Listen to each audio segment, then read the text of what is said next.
I just want to introduce the authors of this fantastic book, Talk Treaty to Me. Crystal Gale Fraser is Gwich'in and of English-Scottish ancestry. Originally from Nunavut, Northwest Territories, she holds a PhD in Canadian history and is an associate professor in history and Indigenous studies at the University of Alberta. Crystal is a community-engaged scholar of Indian residential schooling histories and recently published By Strength, We Are Still Here, Indigenous Peoples and Indian Residential Schooling in Nunavut, Northwest Territories. Winner of many awards, notably the prestigious Canadian Historical Association's Best Scholarly Book and Canadian History Prize, and the 2025 Governor-General's Award for Excellence in Scholarly Research. So we also have the other co-author, Sara Komarnisky, is a settler of Ukrainian, Irish, and Italian ancestry who grew up in Holden, Alberta. She holds a PhD in anthropology from the University of British Columbia, where she was a Vanier Scholar.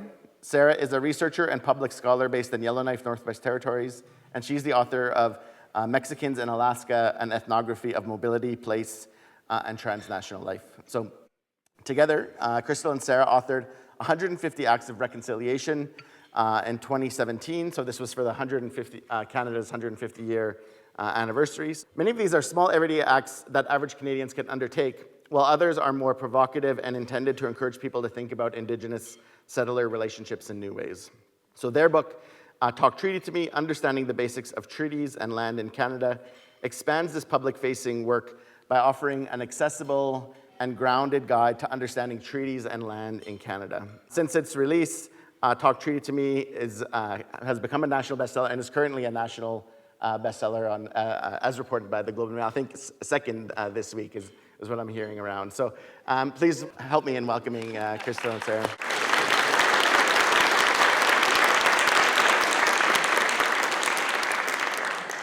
You know, when we gather here at U of A, we're just up the hill from a Peonan, a gathering place. In fact, it's an ancient gathering place. And Dwayne Donald has really drawn attention to this with his walking tour that he puts on, where he goes down into the river valley and talks about what makes this, place special. In particular, the lands around Kingsman, why this has been a gathering place for millennia now. It's also been captured, Dwayne's walking tour, by Connor McNally's film Otanow, which you can, is a great short film, about 40 minutes, that I really recommend if you want to learn more about the history of this place. And so I've been inspired by this, and I actually do my own low-budget version of this. I don't know nearly as much history, and I just go down into the river valley and I do my best. And so, so one year I was teaching political science at the time, and I invited Josh Dillchild, who was my friend growing up, to be my guest. And so we walked down into the river valley, and me and Josh did a fireside chat. I think we all sat down on the ground at Kingsman. And so it's quite a beautiful spot, right? So if you look up, you see the high-level bridge, of course, and then you to the right is the Walterdale, and across the river is the legislature. You can see all the apartments on Saskatchewan Drive, and it's a really quite a beautiful spot. But I think part of what makes it different for Indigenous peoples is you see other things as well. So when you see the Walterdale Bridge, one of the things I remember from when I was in undergrad is Pamela Cunningham was doing a lot of activism around the graveside that is across the river there. Now there's a beautiful monument, right? But when she was doing it, they had to switch the road. It traveled about 50 more meters in order to avoid driving over the graves.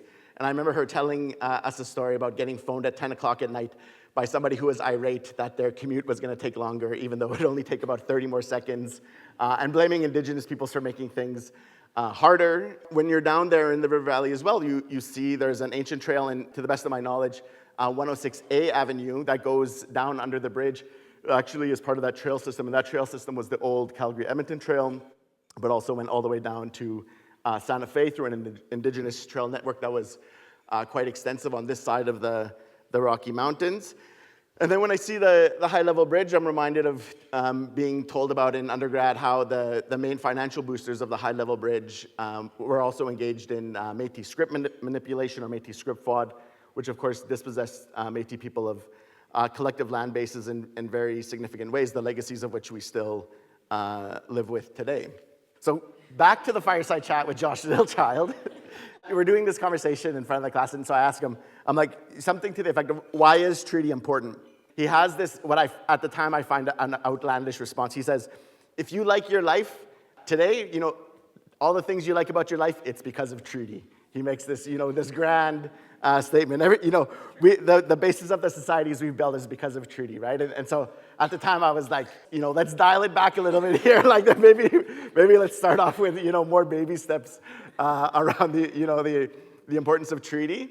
The class seemed to be in a really happy mood, and as part of that class, one of my assignments involved a reflection piece, and the students could reflect on any aspect of the course that they wanted to, and about half a dozen of them chose that exact same moment, and they all said something like, the most kind of like the light bulb moment for me of the class is when I realized that I get to enjoy a good life because of treaty, right? And so I think there was something really kind of profound in his like, I haven't really heard anyone else describe it in exactly that sort of way, like, if you enjoy your life, it's because of treaty, but I think that Josh really hit on something there. So I think, why don't we just get right into it? First of all, Crystal and Sarah, I really want to thank you for all of your dedication and effort in putting this book together. So do you mind describing a little bit where this project came from? Thanks, everyone, for being here. And I guess, we can talk about where this project started about 10 years ago. Crystal and I were both here at the University of Alberta in the Department of History. And that was when it was the Canada 150 year, right? 2017. Lots of just unreflective and celebratory nationalism was happening at that time. But it was also only 2 years out from the final event of the Truth and Reconciliation Commission. And the two of us were both studying colonialism. Crystal was working on her dissertation project about the history of residential schooling in the North, and I was working on a project about art and craft made at tuberculosis hospitals by Indigenous patients who were institutionalized there. Going back to that time and feeling really frustrated with all the nationalism and deciding to do something about it, basically, by writing 150 acts of reconciliation. And we've continued on that work ever since in a lot of ways. That list is available online. People do visit it often. In the city where I live, the municipalities purchased multiple copies of the posters, so I'm lucky to see them in like every public space I go to, which is very nice. It also led to this book project because our now agent came across this list, and it really, he saw something unique in that it wasn't something directed at government or at institutions. It was at the level of everyday life and something that pretty much anyone in Canada could take even the tiniest step towards reconciliation. And so, once we had a chance to get to know him, we thought about different kinds of books that we might write. But the idea of a book about treaties and land was one that was actually brought to us. You want to talk a little bit about that, Crystal? Sure. We were in a position where we had talked about what a scholarly work of 150 acts could look like. Wasn't too sure, but then a person named Rick Broadhead reached out to us, and who is a nonfiction book agent. So very lucky in the sense that an agent found us. He proposed a project about treaty because his friend and colleague, who was an editor at HarperCollins, happened to run a course at TMU, was it? And in this course, there was a student named Steph Kennedy, who, as a part of her assignment process as an undergraduate student, put an outline together about a treaty book that was based on Bob Joseph's 21 Things You Need to Know About the Indian Act. Steph was not in a position to write a book, and this is sort of where we were brought in, is that, Bob Joseph published his book, and then a student named Steph admired it, made it the center of her assignment. The HarperCollins editor happened to be running this course, who then knew an agent who named Rick, who then found us. Pretty incredible and unique circumstances. Even despite that, from the beginning, Sara and I have have always really talked about how land is central. Act number 1 on 150 is learn the land acknowledgement in your area. And of course, that list is reflective of a decade ago now. And we have a whole chapter that unpacks land acknowledgement. It is not just about learning the land acknowledgement in your area. But I was always curious about it. And even as I was undertaking interviews in my book about residential schools, elders and survivors always focused on land, like above their experience at residential schools. So this led us to this work. We did have the chance to meet Steph Kennedy, learn a little bit about her work and interests, kind of completely reworked Steph's outline into the book that you see here today. Awesome, thanks. So tell me about your title, Talk Treaty to Me. So it's a really fun title and is, obviously a little provocative with its sexy illusion. And so how did that come about? We had this book project in front of us, and we were invited to put together something about treaties and land in Canada. And actually, creating the outline came pretty easily over the past decade or so. The work that we've been doing with 150 Acts of Reconciliation, the work I do in the Northwest Territories. I do a lot of research projects with an Indigenous government, the Clinchon government, and Crystal's ongoing work as well. Like we had, kind of sideways learned a lot that could inform a book like this. So anyway, we put the outline together. We had a meeting with our agent and hopefully our publisher at HarperCollins to share it with them. And they loved it, and we were like, well, that's weird, great. And this would have been really early days in 2022. We were all squished behind my desk in Yellowknife on a Zoom call. The outline ended up being pretty similar to what you'll see in the final draft, and in the call we went over everything we wanted to write. I think we talked about what the title should be, and the, obviously both the editor and the agent were like, well, it should be something evocative, and I guess we went provocative instead. I remember Crystal and I chatted right after that call, and that's when we had the idea for the title, and I think it is perfect. It makes people curious, it's a little bit edgy, it invites conversation, and it's pretty memorable, and it also riffs off of Indigenous language revitalization campaigns like Speak Gwich'in to me and Speak Clinchon to me. We learned when we were writing the book too, there's a play, so we're not the only ones with great title ideas. There's a play called Talk Treaty to Me by Samantha Fraughton and Teresa Cutknife from this area. We haven't met them in person, but we're hoping to this weekend, so that was cool to see.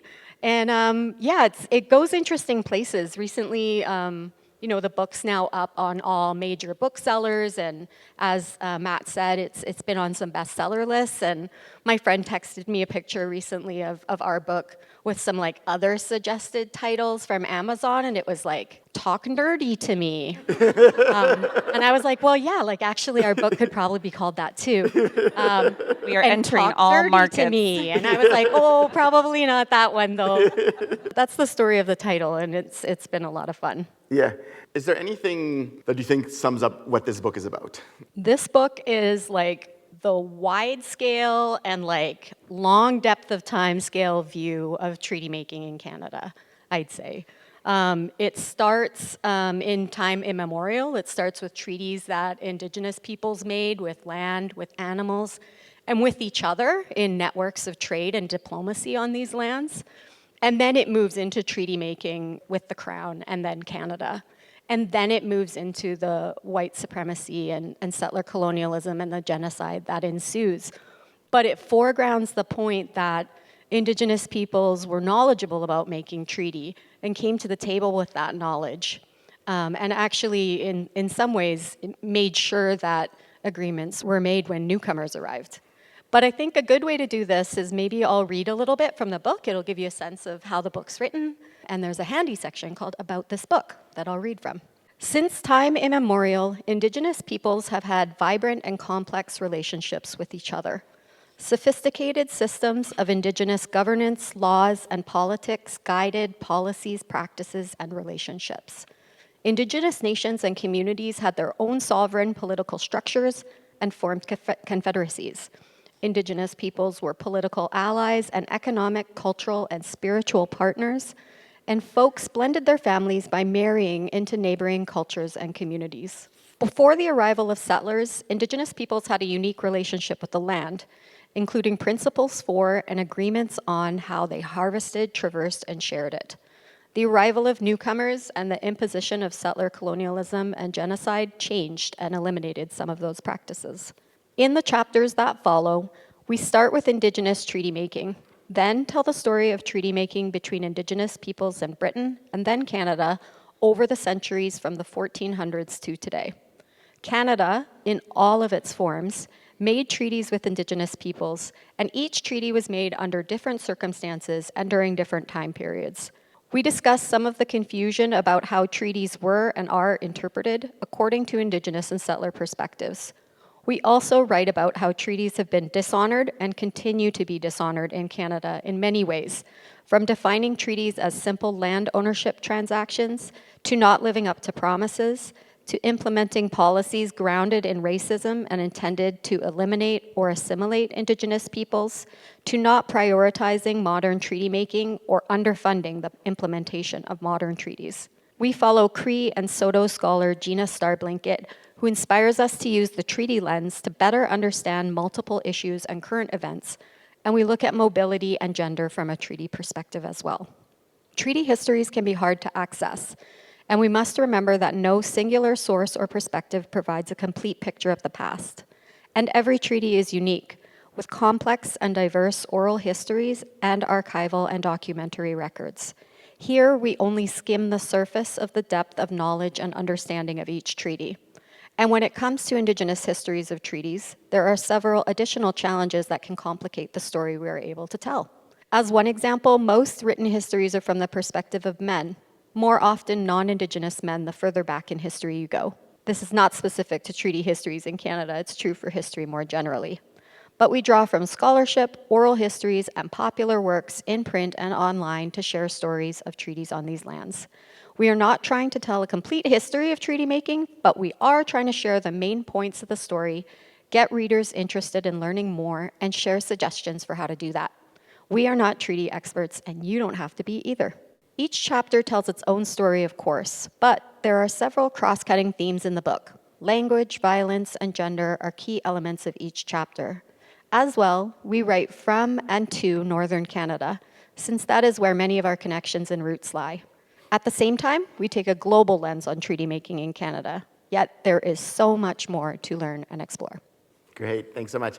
We're recording this today and hope to turn it into a future teaching tool, and so that'll be really helpful for the students who don't read the articles, actually.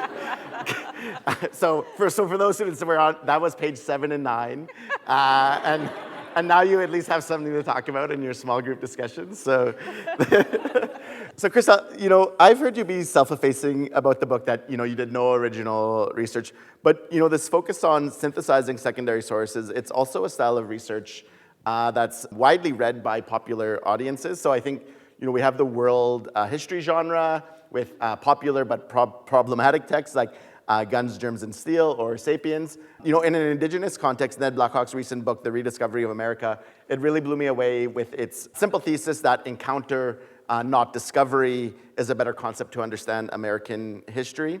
It's also worth mentioning that these big synthesis books tend to be written by men. So for both Crystal and Sara, what do you bring to the table that you think helped you write this book? You're right that we didn't do any primary research for this book. We did not undertake interviews with treaty experts or knowledge keepers. We didn't go to the archive. We basically sat at our desks and used what was available to us, which surprisingly is a ton. There is so much out there about treaty that I wasn't even aware of. And we really depended on the Indigenous scholars who are experts. So people like Matt Wildcat, like Shailene Jobin, like Gina Starblinkett. This book for a public history book is so full of scholarly ideas. We wrote with what was available to us, and coming from 150 acts of reconciliation and also engaging as a public-facing scholar for almost a decade, we really wanted to do it in a way that educated people. So Canadians talk about treaty all the time. They just don't actually know it. Like you said, like if you like your life, that is because of treaty. We just have to, for example, look at the news with a treaty lens to realize that these agreements are all around us. I mean, the most obvious one right now is Alberta separation, but other questions about the 1794 Jay Treaty and cross-border mobility for Indigenous peoples. You know, I mentioned to my students in class the other day, with what is happening in the Middle East, there are concerns about access to fertilizer and how grocery prices might go up here. And so when we think about treaty, it is everywhere. So we wanted to encourage people that this does not have to be an intimidating or scary topic. You do not need to have a PhD or be a political scientist in order to just be interested in it. And we also know that there is a growing body of new Canadians who arrive to this country every single day who have not heard about treaty. So the need for education is real. And like around our work on truth and reconciliation, it's never to evoke feelings of guilt or shame. Those feelings are normal to have, but that's not the point of the work. The point is to talk about relationships, is to talk about relationality, how we can connect with each other. And the conversation about treaty is ongoing. It's not historic, it is not over. And so this is an invitation to try and learn more about each other and about this relationship that we have. I was going to say that when I was reading the questions you were going to ask us today, I loved this comparison to like guns, germs, and steel, and these other like overarching. It's like, you know, the kind of like, I'm going to tell the big narrative that like, you know, and I'm going to pick my sources to fit my big narrative kind of tale. But I can totally see it also. Like that is sort of how the arc of the book evolved. Is that it takes a long look at, you know, our relationship as Indigenous and non-Indigenous people in Canada through a lens of treaty throughout. I first laughed, I kind of chuckled at first, and I was like, yeah, right. But I do get it. It like it is that kind of book. It is supposed to be an overarching story, and it's maybe one that isn't often enough told that way. Like we don't often enough tell our stories in terms of our relationships to each other in the public sphere. As for us not being men, I mean, I don't know, I guess, why not us? Well, you know, maybe I'll just point out something briefly that's coming up to me actually as you're speaking here. And it was an email that Crystal, when you sent me early on, so I reviewed the book for you originally. And so one of the things you said in your email is, we want to hit the main points, but we also want to leave people with a desire to learn more. And so maybe, you know, that is, you know, part of what distinguishes the book as well, is rather than give people a meta-narrative, which is supposed to explain everything and give us, you know, kind of the comfort and safety of having a mastery or knowing the world in a finite way, you're in fact opening up a door. You know, I wonder maybe if that is what distinguishes your synthesis work as well, and maybe also has a gendered component to it too. So Gina will be very happy. This is her third mention that she's getting. So leading scholars of treaty like Gina Starblanket, they emphasize treaty as a relationship instead of treaty as a contract. And so how does your book help readers grasp that distinction? Well, I think a part of it is that in the book, we ask questions that we legitimately didn't know about. You know, I've mentioned before that treaty actually wasn't important to me as I grew up. I grew up in Inuvik and at my fish camp in the Northwest Territories. This is Treaty 11 lands signed in 1921, and then of course our modern land claim in 1992. Even so, I didn't learn anything about treaty actually until I moved to Treaty 6 lands. It was not a conversation among our people. As a kid, I learned how to catch and smoke and dry fish at our fish camp. My grandmother taught me about the relationship with the land through fish and water. You know, you mentioned in your undergrad years, like, this is also the first time that I was learning about treaty, but not even in a direct way, because none of my history courses 20 years ago talked about treaty either. So a lot of the questions are questions that we had, and just like 150 acts of reconciliation, Sara and I have not done all 150. We are all a work in progress, and like anything else in our lives, we can sometimes focus fairly narrowly and specifically on an interest, and other times we are raising children, we're focusing our careers, we're traveling around. The point here is that these are relationships that started thousands of years ago between our people and land and animals. They're relationships that we formed with newcomers, with settlers, fur traders, missionaries, most of whom would have died if that relationship had not been initiated. Then through more formal agreements, not only with people, but with the Crown, and then with Canada. With these relationships, yes, they are a thing of the past, but they're also a thing of the future. Relationships die if you don't work on them. And the fact that Canada has been a pretty crappy relationship partner for the last, 160 some years says a lot. But relationships can be fixed. And so we do have a section in the book that says, what is next? A story for the future. So this is also a forward-looking book. So where do you envision this book being taken up? Or where have you maybe heard it's being taken up as well? We wrote this book actually for everyone, with the broadest possible audience in mind. Mm-hmm. Just everyday folks who don't even know what they don't know, perhaps, right? We also wrote it for university classrooms, right?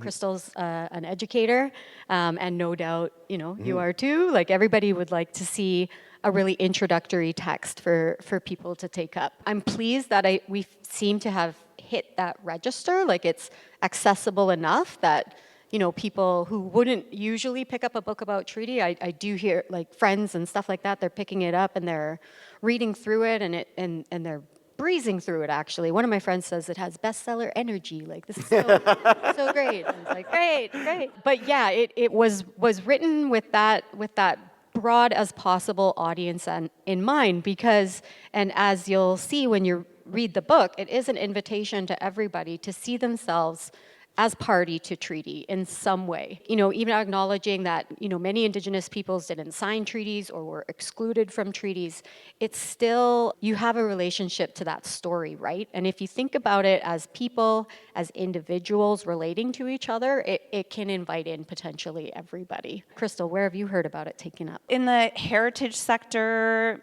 high school classrooms already. The other thing is that it's also for Indigenous peoples, because one thing I learned around my work of residential schools is that just because you're Indigenous, it doesn't mean that you know these histories either.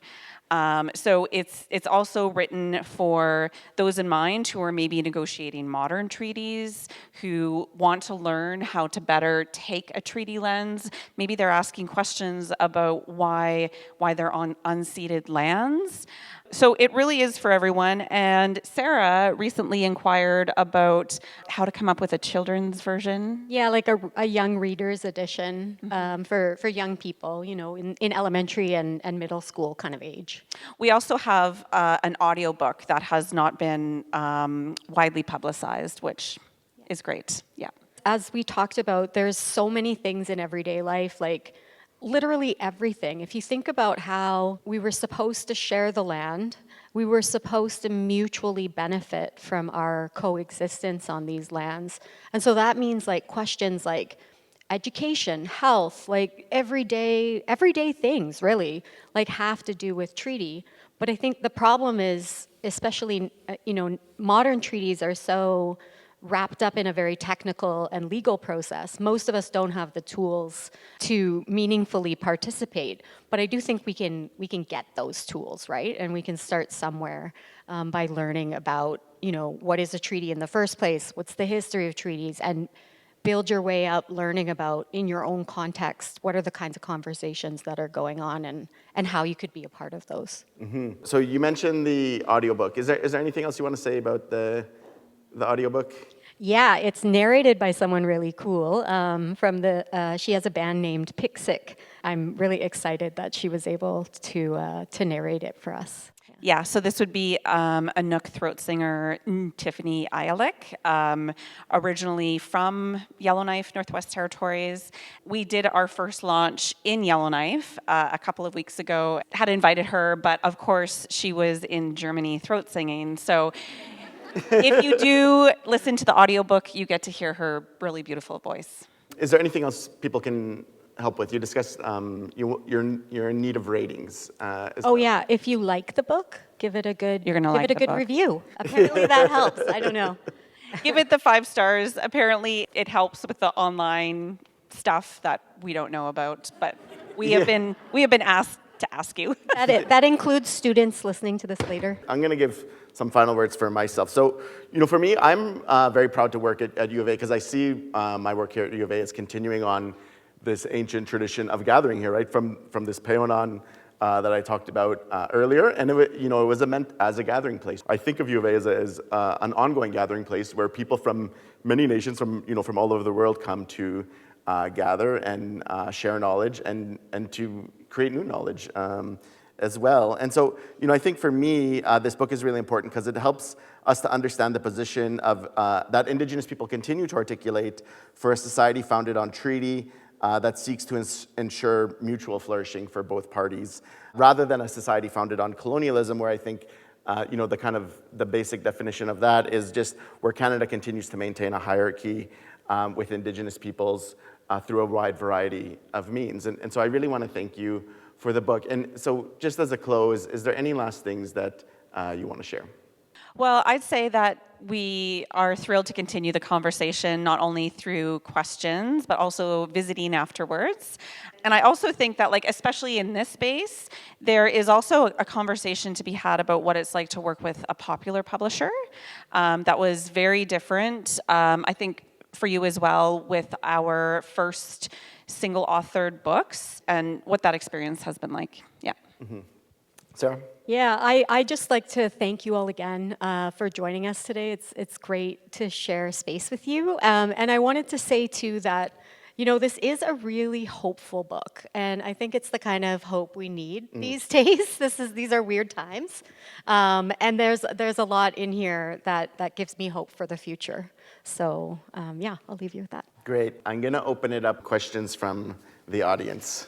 Before looking far away from here to the government or Canada at large, what is the state of affairs with this institution in terms of relating to the existing narratives in the society? I took part in a presentation of 2, at least. I could have been taking part as in the audience, not one of the presenters, where settler colonialism nostalgia has been talked about. So while we are having this sort of conversations in the university, we are having other sorts of narratives flowing through.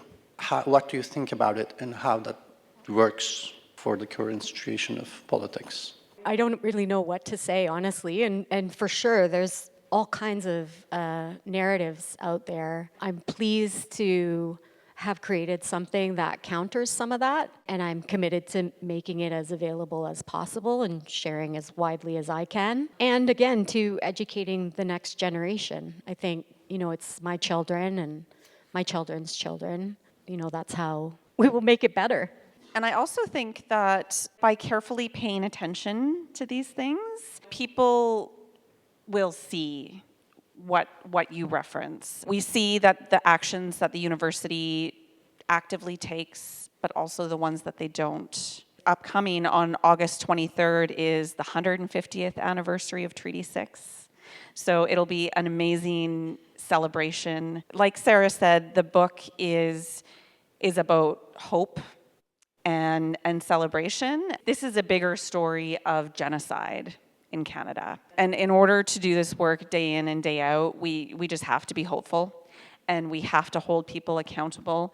We have to keep making a big deal about things that some people think are not a big deal. I was wondering if your book speaks only to the numbered treaties or if it will touch on other agreements such as the Buffalo Treaty and the implications to broader society.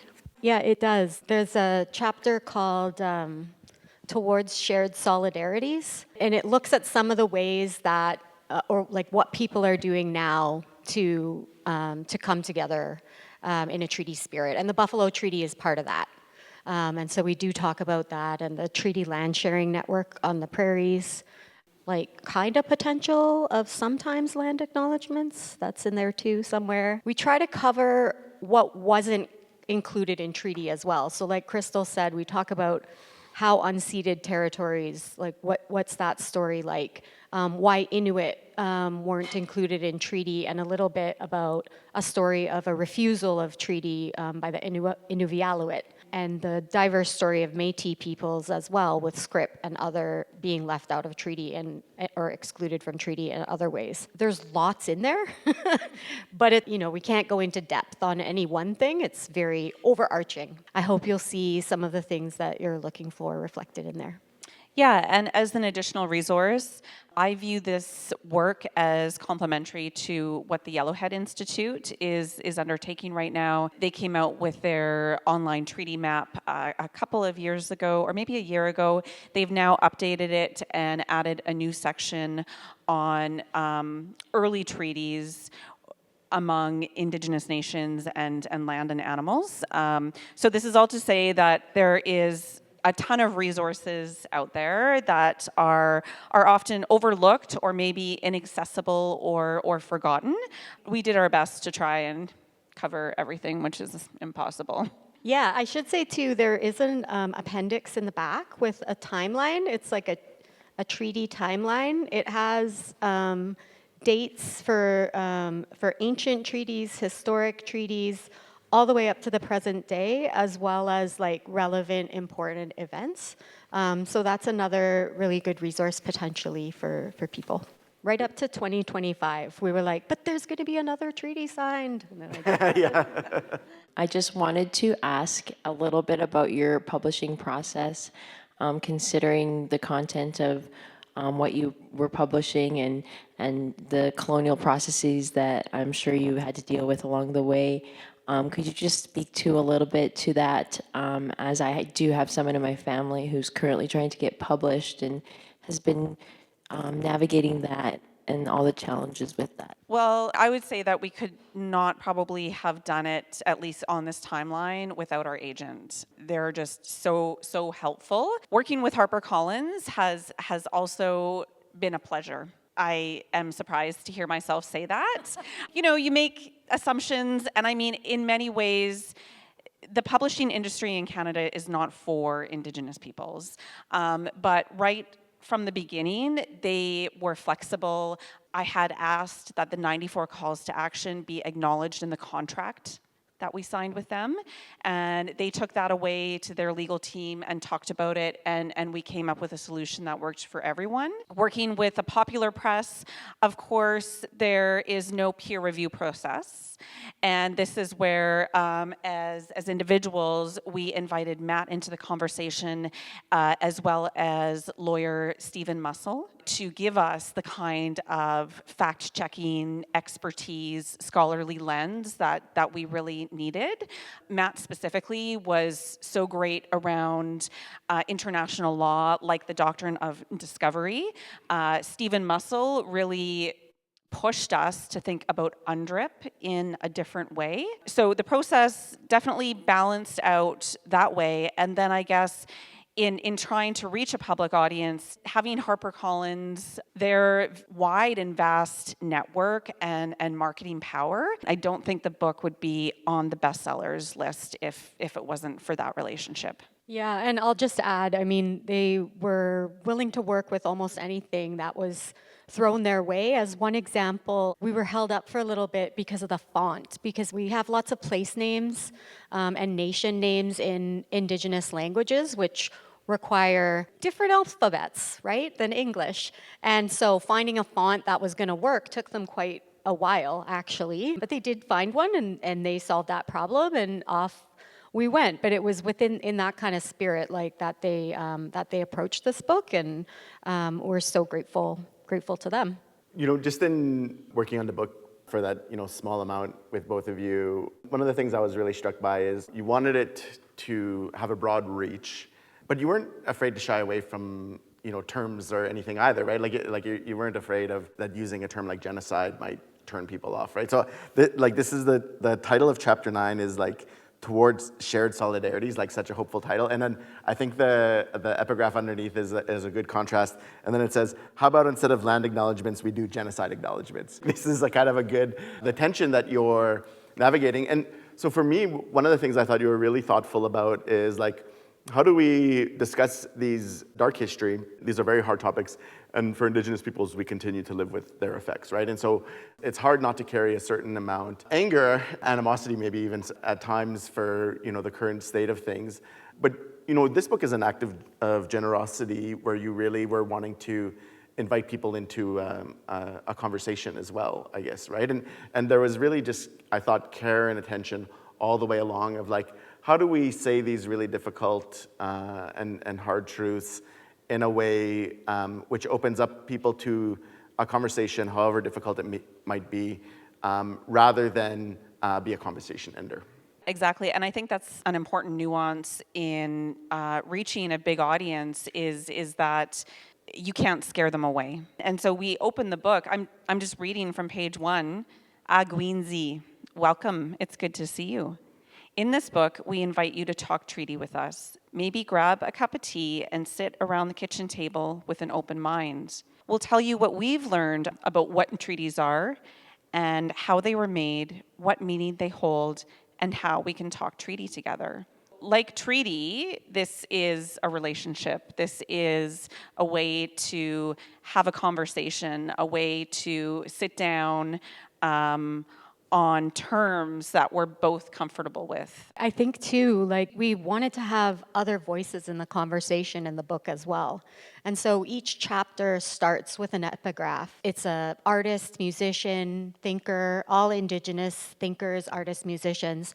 And it brings like those words and thoughts and creative activities, whatever it is, into the start of each chapter as well as part of the conversation. And that was intentional as well, to have more voices, more thinking on the topic for people to engage with. And hopefully go check out those people as well, and their books and their music and their art. My question is, like in the 150 Acts, you invite people into what treaty can be, because treaty is often, I think people think, oh, it's agreed to in the past, or it's agreed to by people that are far away from me, or I don't have a responsibility that's part of it.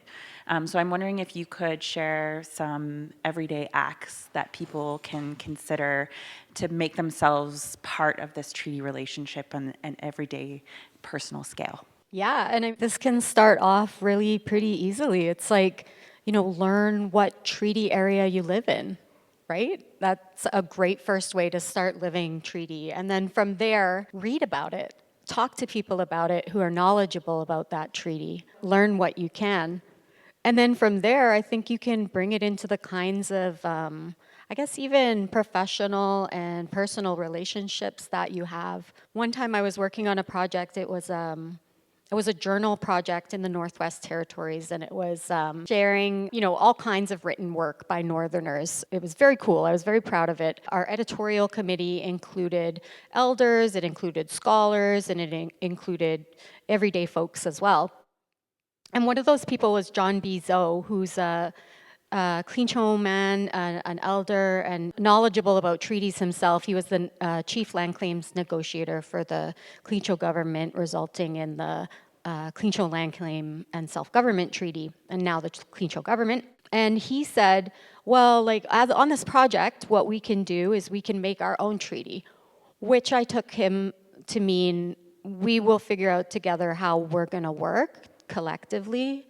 We will find out together how we will, benefit from this project. We will have open and clear lines of communication and expectations with each other. That's him saying that. So I felt good about saying yes, John, we can. We can run this journal and make a treaty together. That's an offering and an opening to all the different kinds of things that we do, right? And I'm not saying everybody's going off and making treaties like on behalf of Canada. What I am saying is that you're attentive to your relationships. You're looking for that, mutual benefit with Indigenous peoples where you're living and working, and you're coming to it in terms of an equitable and strong relationship. What you say right there makes me think to engage in Indigenous treaty making is to engage in acts of creation, right? And I think maybe that's what John is getting at here. And there's not a template that you have to follow when you think about relationships, right? Relationships you have to be, goal-oriented and value-oriented, and then through acts of creation, you can find ways of living together or engaging in, shared undertakings together. And so, yeah, that's really beautiful. My apologies to the very last two questions, but I'm going to take them together, and then we'll call it a day. My question is actually about terminology and naming. So I know in the introduction here you have about 3 pages on language, which I thought was really important because much like treaties, the names of Indigenous peoples to many people living in Canada are perhaps not known, or they know them by the more general terms of First Nations, Métis, or Inuit, or by other names that have been imposed upon Indigenous peoples as well. So I'm just curious if you could talk about the importance of having the names of Indigenous peoples and communities inserted into the book, and also the importance of capitalizing peoples in Indigenous peoples. Because even in contemporary scholarship, you often see Indigenous capitalized, but the word peoples is left uncapitalized. So I'm wondering if you could perhaps touch on that as well and its importance. My question is about the process of writing and publishing. Did you encounter any censorship from editorial board or from publisher when you wanted to say something straightforward? And the second side of the same question, how did you deal with censorship? Because sometimes we have to say something not between lines, not ambiguous, but very straightforward and very uncomfortable things. Doesn't matter academic or public writing, we censor ourselves because we are risking with our reputation and career. How did you deal with censorship? So 2 great questions. I will say in this book and in all of the classes I teach, I recommend Gregory Younging's Indigenous Elements of Style. This is a profoundly important work that, like any other work, is not perfect. But when we incorporate these rules and principles and relationships in our life and our scholarship, it prompts questions like the one that you asked, Colby. So I would point everyone towards that. And also still so much confusion about First Nation, Métis, Inuit, Inuk, Indigenous, Aboriginal. Like, these are all concepts that people still struggle with. So at the very basic level, we still need to be talking about these things. As far as the censorship goes, Matt, I think it was you who mentioned that these kinds of topics can provoke emotion, that we can be angry over certain things. So I would say that if we experienced any censorship, it was among ourselves, that we would have a writing session and get all fired up and then return to it the next week and be like, oh dear, we cannot say that. But working with the publisher and the editor, by the way, who was somebody that we recommended to HarperCollins, and they ended up initiating that contract with a person. That was the same thing with the cartographer who made the maps for the book. HarperCollins was just so open to hiring anyone who we suggested, basically, to help with the book. But our agent or our editor and the publisher or rather the publicist did not censor us whatsoever that I can remember. That we submitted drafts.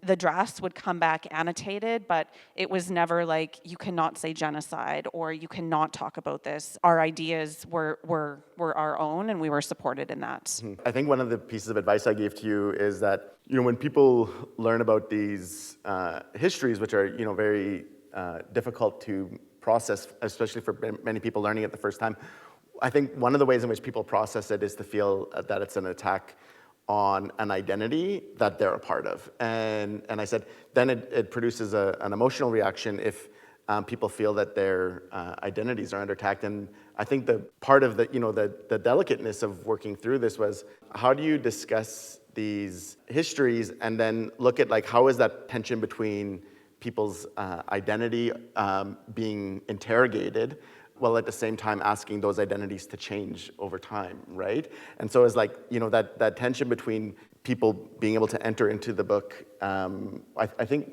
really you've done a very careful work to think through it and to make that tension productive rather than shut people down. Well, and I think that's something we've built over the years with 150 acts, and why it's so great to work together, because we do come from different backgrounds and different ways of seeing the world in some ways, and yet we're so aligned in other ways. And so we can bring that into a book like this and really invite other people into that and see themselves in the conversation that we're really having with each other. Okay, thank you, Sarah and Crystal. I'll just ask everyone to join me in thanking the authors of this wonderful book.